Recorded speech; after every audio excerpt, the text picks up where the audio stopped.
When it comes to problem solving and the creation process in your life, whether it's something personal or work related or for your business, reframing the problem that you want to solve in terms of possibilities can be a real game changer. Hi, this is Kiele, and this video is part of my video journal. And today's topic is near and dear to my heart. And how it usually comes up is I like to ask my clients and people that I'm mentoring a couple of questions that really are just the other side of the same inquiry. The first question I often ask is, what is your biggest challenge, or what problem do you want to work on? Something like that. The specific words are not important, but really that's not the ultimate point or what I'm getting at. And I'm usually going to ask another question, especially once the person has identified whatever it is that is their pain point that they most want to work on. Because the other side of that question is, what do you want to create in your life that would eliminate that problem? Okay, and that's a much broader question, really, than the question I think that people are naturally inclined to ask when you go about troubleshooting or problem solving, I should say, in a more traditional way. Okay, because people are naturally going to think, okay, here's the problem, what's the alternative, what's the solution, and they're going to frame it in terms of that problem.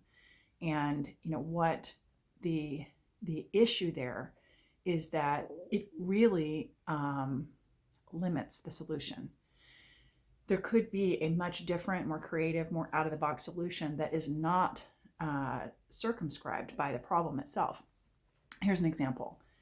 Let's say if the answer to that question is, right now I am having the hardest time with this person that I work with. The person's really toxic, and so I want to figure out how to get along better, with this person that I work with. And that's perfectly reasonable question to ask and propose strategy. However, what if you really are, settling, or, this job is just not what you want to be doing? What if the solution really is go after your dream job? Start that business you've been dreaming about for a decade. Move to Costa Rica and work remotely. I mean, these are all things that are going to be very personal to the individual in question. But it could be that if you start looking at the bigger picture and, thinking, putting aside any limitations and just thinking about, what do I really want to create in my life? What could I create in my life? And really engage your imagination on things that resonate with you and things that excite you, that pursuing a solution along those lines could just completely evaporate the problem. And so what I would suggest to you is that if you are going at the problem solving from a more traditional standpoint, you're leaving a lot of money on the table, because isn't your life going to be a whole lot better if the solutions that you choose to pursue are ones that do solve the problem, and yet they take you to a much better place where there's so many more benefits than, oh, how can I get along better with this coworker? That's my 2 cents for today. I hope this was interesting or useful in some way, and I'll talk to you again soon. Bye now.